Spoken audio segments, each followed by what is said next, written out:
ആമിൽ അൽ റസൂൽ അധ്യായം 4. അവർ ജനത്തോട് വയലു പറഞ്ഞുകൊണ്ടിരിക്കുന്ന വക്തിൽ ഇമാമുമാരും ബൈത്തുള്ളയിലെ സേനാധിപനും സദൂക്കായരും സഫ്വാന്റെയും യൂഹന്നയുടെയും എതിരെ ചെന്നു. ഈസയെയും മൗത്തായുടെ ഉയർത്തെഴുന്നേൽപ്പിനെക്കുറിച്ചും അവർ ജനത്തെ താലീമാത്ത് ചെയ്യുകയും ചെയ്തിരുന്നതിനാൽ ഇക്കൂട്ടർ വളരെ അസ്വസ്ഥരായി. അവർ അവരെ പിടികൂടി മഗ്‌രിബിന്റെ വക്തായതുകൊണ്ട് അടുത്ത ദിവസം വരെ കാരാഗൃഹത്തിലാക്കി. എന്നാൽ അവരുടെ കലിമ കേട്ടവരിൽ അനേകർ ഈമാൻ അർപ്പിച്ചു. ഈമാൻ അർപ്പിച്ചവരിൽ പുരുഷന്മാരുടെ എണ്ണം തന്നെ 5000-ഓളമായി. പിറ്റേ ദിവസം സുൽത്താനുകളും ഷേഖുമാരും ഉലമാക്കളും ജെറുസലേമിൽ ഒന്നിച്ചുകൂടി. ഖതീബായ അന്നാസും കയ്യാഫാവും യൂഹന്നയും ഇസ്കന്ദറും ഖതീബിൻ്റെ അഹ്ലുബൈത്തിൽപ്പെട്ടവരും അവിടെ ഉണ്ടായിരുന്നു. അവർ സഫ്വാനെയും യൂഹന്നയെയും മധ്യത്തിൽ നിർത്തി ഇങ്ങനെ ചോദിച്ചു: ഏത് ഖുവ്വത്തിലും ആരുടെ ഇസ്മിലുമാണ് നിങ്ങൾ ഇത് ചെയ്തത്? അപ്പോൾ റൂഹുൽ ഖുദ്ദൂസിൽ നിറഞ്ഞ് സഫ്വാൻ അവരോട് പറഞ്ഞു: സുൽത്താനുകളും ഷെയ്ഖുമാരും ഉലമാക്കളുമായുള്ളവരെ, ഒരു രോഗിക്ക് ഞങ്ങൾ ചെയ്ത ഒരു സ്വാലിഹായ അമലിനാൽ എന്തു മാർഗങ്ങൾ ഉപയോഗിച്ച് ഞങ്ങൾ ആ മനുഷ്യനെ ശിഫയാക്കി എന്നതിനെക്കുറിച്ചാണ് ഞങ്ങൾ ഇന്ന് വിചാരണ ചെയ്യപ്പെടുന്നതെങ്കിൽ നിങ്ങളും ബനൂ ഇസ്രായേൽ മുഴുവനും ഇതറിഞ്ഞിരിക്കട്ടെ.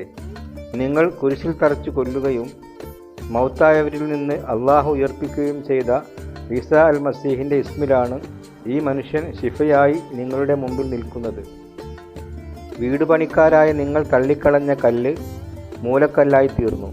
ആ കല്ലാണ് ഈസാ അൽ മസീഹ്. മറ്റാരിലും ഇഖ്ലാസ് ഉണ്ടാവില്ല. ആകാശത്തിനു കീഴെ മനുഷ്യരുടെ ഇടയിൽ നമുക്ക് ഇഖ്ലാസിന് വേണ്ടി മറ്റൊരു നാമവും നൽകപ്പെട്ടിട്ടില്ല.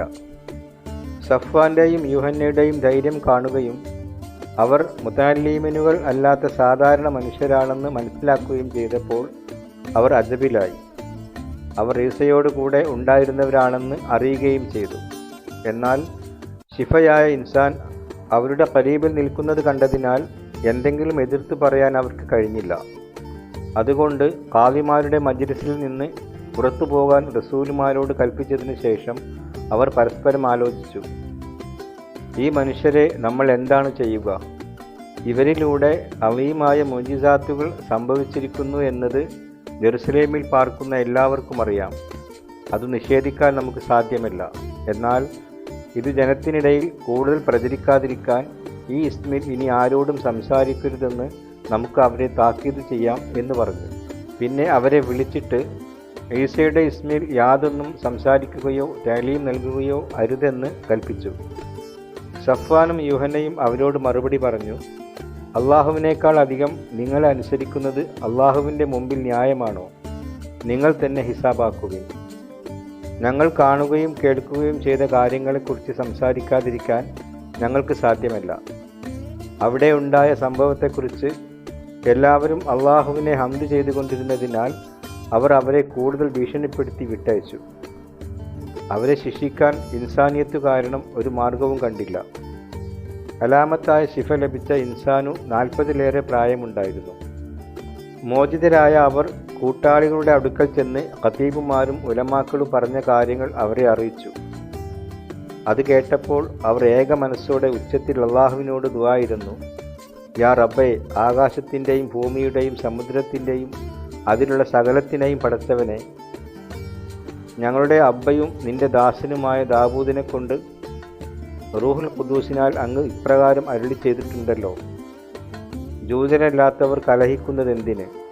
ജനങ്ങൾ ബാത്തിലായ കാര്യങ്ങൾ ഉണ്ടാക്കുന്നതും എന്തിന്? ദുനിയാവിലെ മലിക്കുകൾ അണിനിരക്കുകയും അധിപതികൾ റബ്ബിനെതിരായി ഒരുമിച്ച് കൂടുകയും ചെയ്യുന്നു. അങ്ങ് അഭിഷേകം ചെയ്ത ഈസ എന്ന അങ്ങയുടെ ഖാദിമുൽ ഖുദ്ദൂസായവനെതിരെ ഹെറോദേസും പൊന്തിയോസ് പിലാത്തോസും ജൂതരല്ലാത്തവരോടും ബനൂ ഇസ്രായേലുമായി ഈ മദീനയിൽ ഒരുമിച്ച് കൂടി അങ്ങയുടെ ഖുവ്വത്തും മുറാദും അനുസരിച്ച് നിശ്ചയിച്ചിരുന്ന കാര്യങ്ങൾ കാമിലാകുന്നതിന് വേണ്ടി ചെയ്തിരിക്കുന്നു. അതിനാൽ റബ്ബേ, അവരുടെ തഹ്ദീദ് അങ്ങ് ശ്രദ്ധിക്കണമേ. ശിഫയാക്കുവാൻ നിന്റെ കൈ നീട്ടുന്നതിനാലും അങ്ങയുടെ ഖാദിമുൽ ഖുദ്ദൂസായ ഈസയുടെ ഇസ്മിൽ ശിഫയും അലാമത്തുകളും കുദ്റത്തുകളും ഉണ്ടാകുന്നതിനാലും അങ്ങയുടെ കലിമ കാമിലായ ഷജാഅത്തോടെ വയലു പറയാൻ ഈ ഖാദിമുകൾക്ക് നിയമത്ത് നൽകണമേ. ഇങ്ങനെ ദുആ ഇരുന്നു കഴിഞ്ഞപ്പോൾ അവർ കൂടിയിരുന്ന സ്ഥലം കുലുങ്ങി. അവരെല്ലാവരും റൂഹുൽ ഖുദ്ദൂസിനാൽ നിറഞ്ഞവരായി അള്ളാഹുവിൻ്റെ കലിമ ഷജാഅത്തോടെ പറഞ്ഞു. മുഅ്മിനീങ്ങളുടെ ജമാഅത്ത് ഏകഹൃദയവും ഏക മനസ്സുമുള്ളവരായിരുന്നു. ആരും തങ്ങളുടെ വസ്തുക്കൾ സ്വന്തമെന്ന് പറഞ്ഞില്ല. എല്ലാം മുസ്തറക്കായിരുന്നു. റസൂൽമാർ പൂവത്തുൽ അലീമത്തോടെ റബ്ബായ ഈസയുടെ അസ്തിയാദത്തിന് വലിയ പൂവത്തോടെ ഷഹാദത്ത് നൽകി. അവരെല്ലാവരുടെയും മേൽ അള്ളാഹുവിൻ്റെ നിഅമത്തുൽ അലീമത്ത് ഉണ്ടായിരുന്നു. അവരുടെ ഇടയിൽ പട്ടിണി അനുഭവിക്കുന്നവർ ആരും ഉണ്ടായിരുന്നില്ല. കാരണം പറമ്പും വീടും സ്വന്തമായുണ്ടായിരുന്നവരെല്ലാം വിറ്റുകിട്ടിയ തുക റസൂലുമാരുടെ കാൽക്കൽ വെച്ചു. പിന്നെ അത് ഓരോരുത്തർക്കും ആവശ്യമനുസരിച്ച് ഭാഗിച്ചു കൊടുത്തു. ബർണബാസ് എന്ന പേരിൽ റസൂലുകൾ വിളിച്ചിരുന്നവനും ഈ വാക്കിൻ്റെ മഅന ഇബ്നുൽ റാഹത്ത് എന്നാണ്. സൈപ്രസ് മഹല്ലുകാരനും ലേവായനുമായ യൂസുഫ് തൻ്റെ വയൽ വിറ്റുകിട്ടിയ പണം കൊണ്ടുവന്ന് റസൂലുമാരുടെ കാൽക്കൽ വെച്ചു.